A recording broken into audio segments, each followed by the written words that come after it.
Hi YouTube, it's Carrie, Lady VSG, here with another late update. Today is Thursday, March 12th, 2015. My surgery is scheduled for April 6th, 2015, down in Tijuana, Mexico with Dr. Ariel Ortiz at the Obesity Control Center. So 25 days until surgery. I'm really excited about that. Monday, I weighed in at 284.6 pounds. When I booked the surgery back in October, my starting weight was 301.8 pounds. Actually gained a little bit of weight over the holidays, but since that was my booking weight.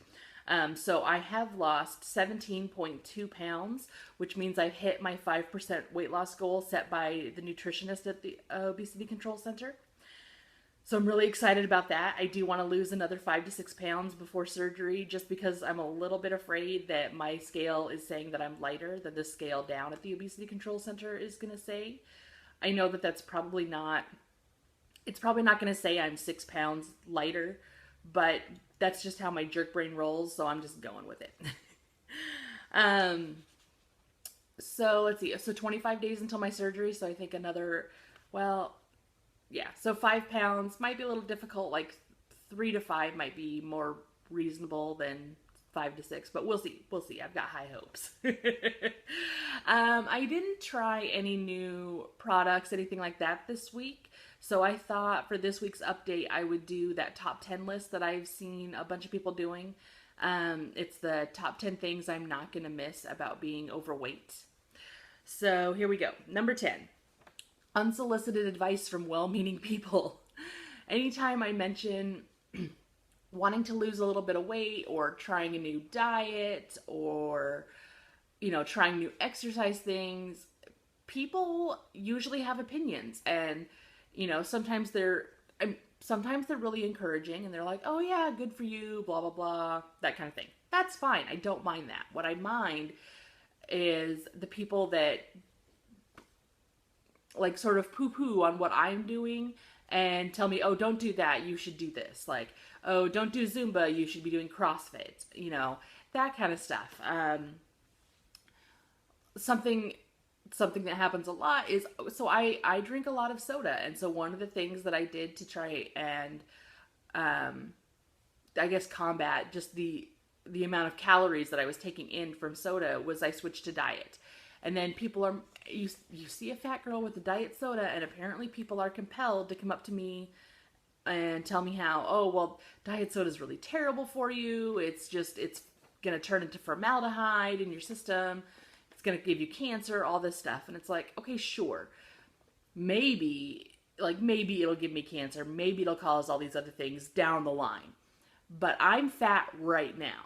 And drinking the diet soda is keeping me from getting fatter right now. So I'm going to deal with the immediate thing, and I will worry about the future thing in the future. I know that's not the best mentality to have. Like, I'll deal with that later because I'm kind of a procrastinator anyway. But, like, also shut up. I didn't ask you for your opinion. Like, why do you... this is why I have some of the other weird issues on this list. Like, people just volunteering information and telling me how I'm living my life wrong. Like, that annoys me. So anyway, I won't miss that. Number 9, I buy my underwear online because I can't find any in stores that I like cotton underwear because it breathes and it needs to be big enough to fit me and not do that obnoxious like roll down thing at the waist. So most stores don't carry my size, and if they do carry my size, it's like that fake satin or whatever it is, and it smells terrible. It doesn't breathe. It's gross, and I don't like it. So I won't miss having to buy my underwear online. Number 8, public bathroom contortionism. So I can't be the only person that has this problem, but public bathrooms, a lot of times I have to sort of like open up the door and kind of slip in sideways, and then you have to scoot down past the toilet in order to be able to shut the door and then get yourself back up so you can actually use the toilet. And then half the time, whoops, sorry, kicked the camera. Half the time I feel like I have to then, I have weird knee placement because the toilet paper holder is right where my thigh and knee want to be. And so then it's like I've got one leg kind of up or like down and back, and it's really uncomfortable.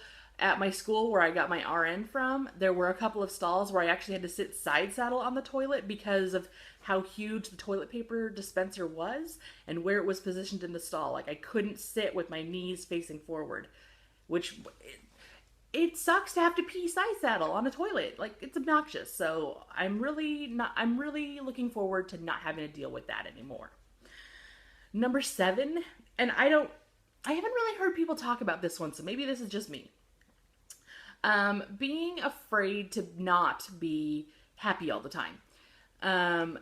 As a fat person, people are kind of judgmental, and I don't, like, I have this thing in my head. I don't want people to just think that I'm a mega bitch. I mean, granted, like, sometimes, yeah, I have my moments. But I have what my sister has it too, but she calls it resting bitch face. So if I'm not smiling, I tend to, I guess I look kind of pissed off. Or if I'm, and sometimes it's because I'm thinking about, oh, what happened on Game of Thrones or what happened on True Blood. And like, I'm not thinking about whoever's standing right in front of me. I'm really sorry. I'm kind of self-absorbed. But apparently just my facial expression, people think that I'm mad. And so they're constantly like, oh, smile. And I know that that's more to do with being a woman and less to do with being fat.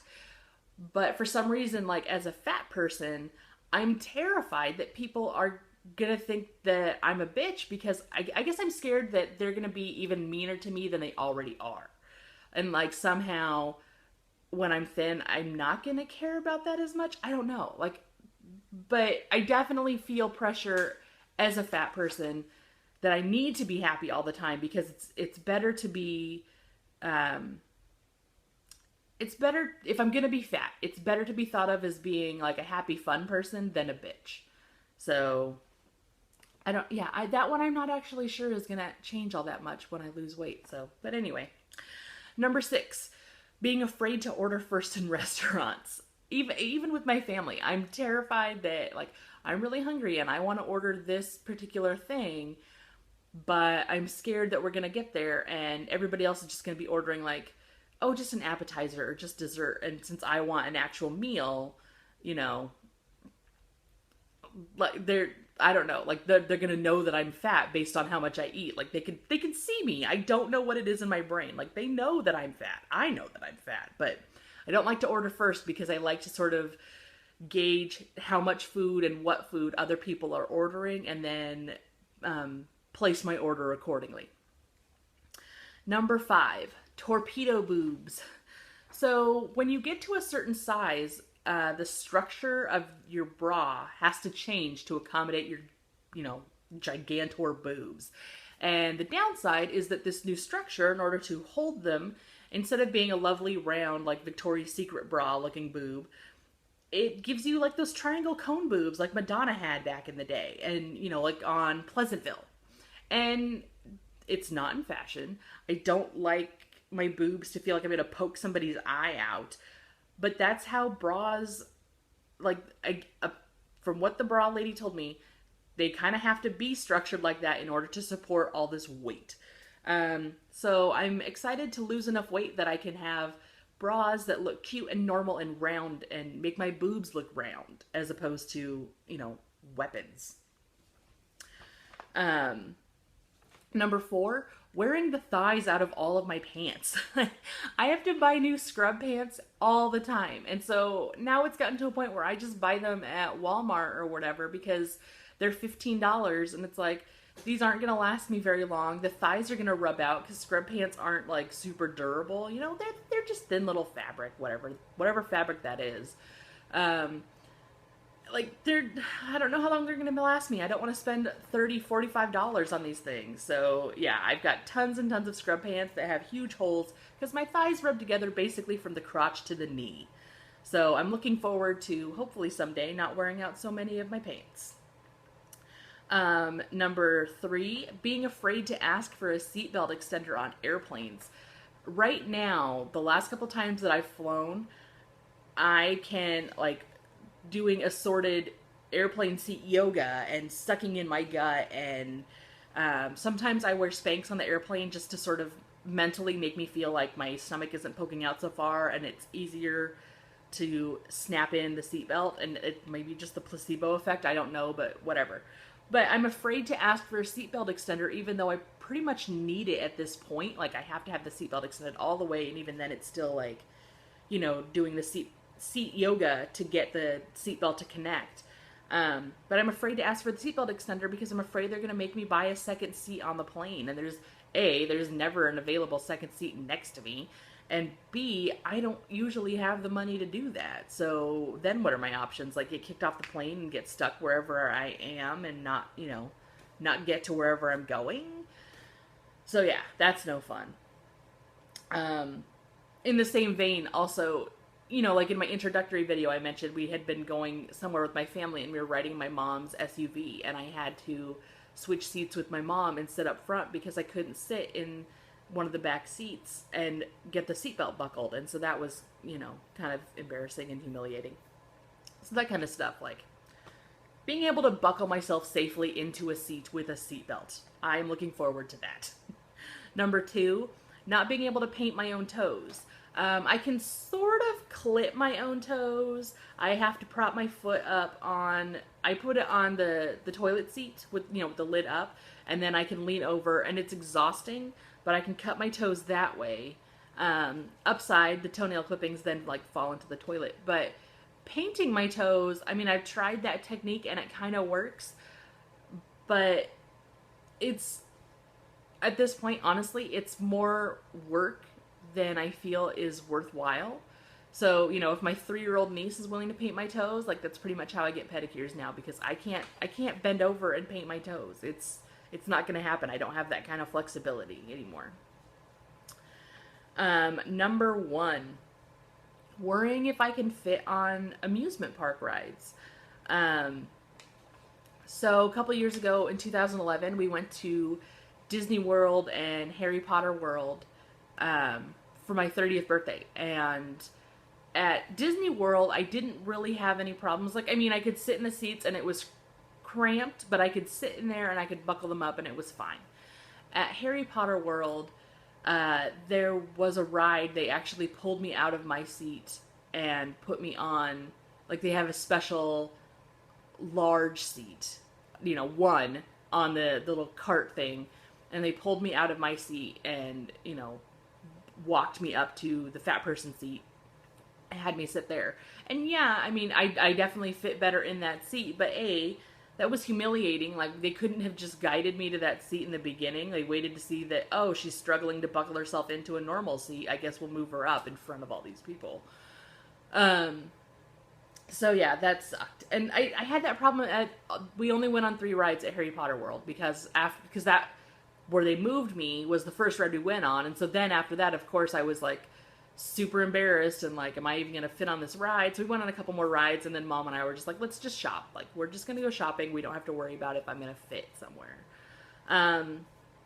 But yeah, so, and at Disney World, I didn't have that problem. I mean, definitely the seats were more crowded.